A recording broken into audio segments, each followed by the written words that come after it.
Petit 6, opérateurs de rotation.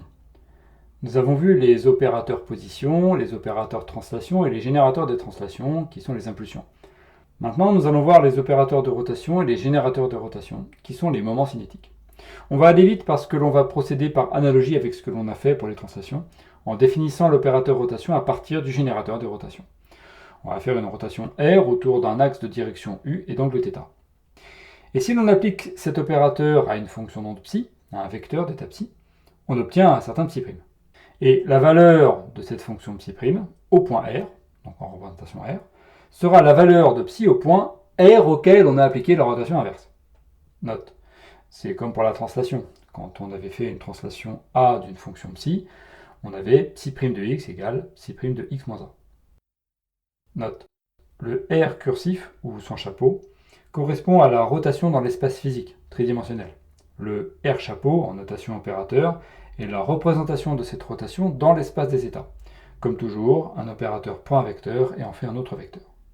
Cet opérateur est unitaire, tout simplement parce que les rotations sont des isométries dans l'espace, donc ces opérateurs ne modifient pas les normes.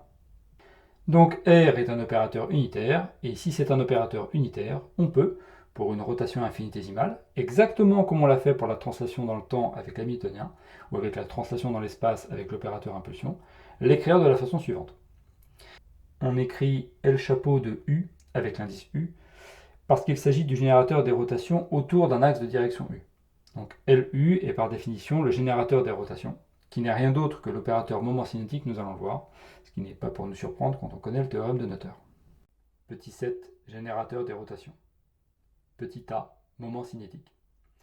Donc, si l'on applique cet opérateur à un quête psi, une fonction non particulière, on aura en représentation R appliqué à R chapeau de U dθ appliqué à psi, avec R chapeau appliqué à psi égale psi' de R égale psi de R moins dr.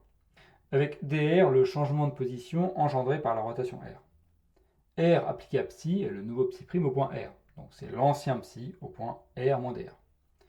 On a une fonction d'onde qui vaut ce qu'elle vaut en tous les points de l'espace, et on effectue une rotation d'angle dθ autour de la direction U, ce qui fait bouger chaque point d'un petit dr lié à cette petite rotation. Que vaut ce dr? C'est-à-dire de combien varie la position d'un point quand on fait une petite rotation dθ autour de U. La direction nous est donnée par U vectoriel R, et l'amplitude de déplacement nous sera donnée par R dθ, soit dr égale dθ U vectoriel R. On vient de voir que lorsque l'on applique la rotation au quête psi, on se retrouve avec la fonction d'onde psi de R moins dr. Et maintenant, en développant cette fonction au premier ordre, on aura psi de R moins dr égale psi de R moins, entre parenthèses, delta R scalaire nabla, psi de R. Rappel, ce dr vaut dx ux plus dy uy plus dz uz. Et nabla est l'opérateur qui, en représentation cartésienne, a pour composante d sur dx, d sur dy, d sur dz. Or, le terme psi de R moins dr, lorsque l'on fait un développement limité au premier ordre, nous note bien ce terme, que l'on retrouve à droite de l'expression ci-dessus. Et si l'on remplace maintenant dr par ce qu'il vaut, c'est-à-dire dθ u vectoriel R, on obtient ceci. D'autre part, l'application de cette rotation est l'application de l'opérateur identité moins i de delta sur h bar multiplié par L, soit ceci, toujours en représentation R, soit par linéarité, soit en remplaçant R appliqué à psi par psi de R. Et ces deux expressions sont égales. Les psi de R se simplifient. En divisant par moins delta R et en isolant ce terme, bras R, opérateur L appliqué à psi, on se retrouve directement avec l'action de LU sur psi en représentation position. On fait une petite manipulation algébrique à base de permutations circulaires. Et donc en représentation R, c'est-à-dire lorsque l'on évalue le résultat de l'action de l'opérateur L sur un quête psi, au point R, on obtient l'expression ci-dessus. En notant L égale moins IH bar de L vectoriel nabla, puis en réécrivant L égale R vectoriel entre parenthèses moins IH bar nabla, on reconnaît dans la parenthèse P, l'opérateur impulsion. À une dimension, on avait Px égale moins IH bar de d rond sur d rond x, donc à 3 dimensions, on aura P égale moins IH bar nabla. Et donc on a L égale R vectoriel P. Et l'on reconnaît le moment cinétique, ici exprimé en représentation R. On peut travailler dans n'importe quelle représentation, on a travaillé en représentation R parce que tout est alors complètement explicite, puisque l'on a exprimé l'action de la rotation en termes de fonction d'onde de valeur psi au point R. Voilà, on vient de trouver que le générateur des rotations dans la direction U est moins I h bar L scalaire U, et ce L est l'opérateur moment cinétique que l'on aurait pu deviner, puisque le moment cinétique en physique classique s'écrit R vectoriel P. En physique quantique, il apparaît que le générateur des rotations est cet opérateur. Mais puisque par définition, on a l'opérateur vectoriel R fois le quête R égale RR, on peut donc écrire que le vecteur d'opérateur L égale le vecteur d'opérateur R vectoriel le vecteur d'opérateur P. Et donc finalement, l'opérateur moment cinétique, le voici. C'est l'opérateur position vectoriel l'opérateur quantité de mouvement ou impulsion. Et l'on l'appelle bien sûr opérateur moment cinétique, parce que c'est le moment cinétique. On n'a toujours pas démontré que l'opérateur P correspondait bien à l'impulsion en sens classique, mais on le fera au prochain chapitre en étudiant une particule libre, un système élémentaire libre, puis un système élémentaire soumis à un potentiel. On va finir sur les relations de commutation. Petit b, relations de commutation caractéristiques. On va parler des relations de commutation entre les opérateurs moment cinétiques, donc les générateurs des rotations, dans différentes directions sur différents axes. On va commencer par expliciter cet opérateur L et regarder ce qu'il vaut par exemple dans la direction X, donc Lx. On part donc de ceci, et Lx sera la première composante de cet opérateur vectoriel, soit ypz moins zpy, et les permutations circulaires pour Ly et Lz. Il n'y a pas de problème d'ordre ici, puisque l'on a vu que y et z commutaient avec px, etc. Tous ces couples d'opérateurs commutent, puisque par exemple l'opérateur z multiplie par z, et py dérive par rapport à y. Donc il n'y a pas de conflit, on peut d'abord dériver par y, puis multiplier par z, ou multiplier par z, puis dériver par y. Z est une constante du point de vue de y. On peut expliciter encore davantage cet opérateur en représentation R, en représentation position. Quand on applique ces opérateurs sur une fonction d'onde psi, on obtient ceci. Quand on a traité le cas des translations, on est tombé sur 3 générateurs aussi, Px, Py et Pz.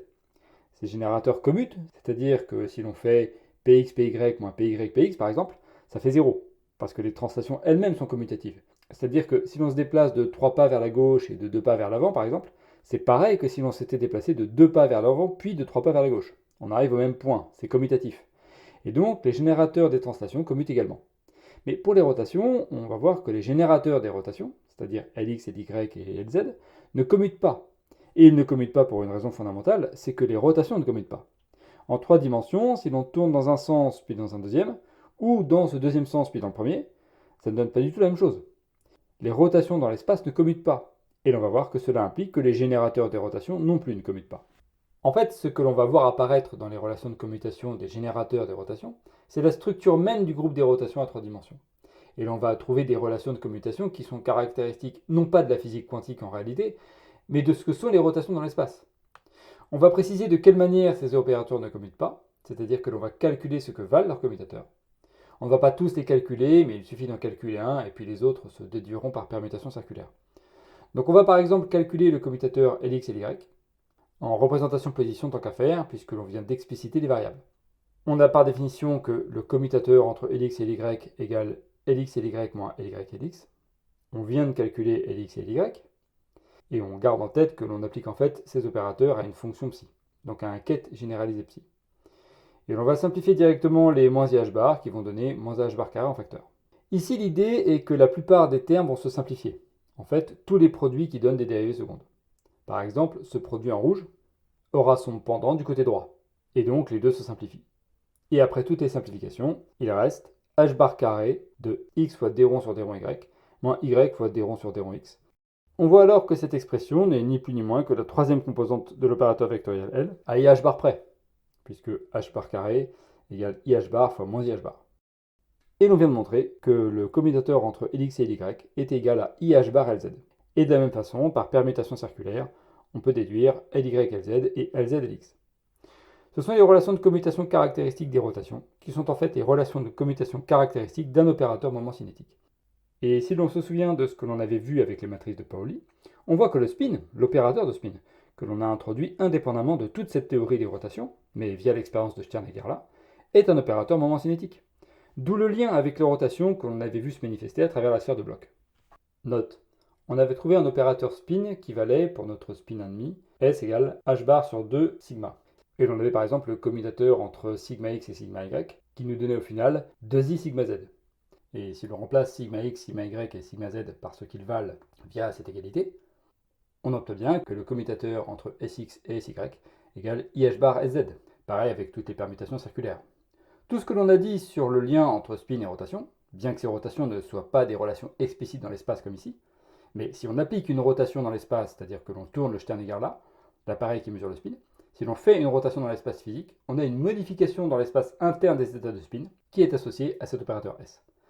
Et c'est là que l'on voit que cet opérateur de spin est effectivement un opérateur moment cinétique, puisqu'il vérifie les relations de commutation qui sont inhérentes à la structure des rotations à 3 dimensions.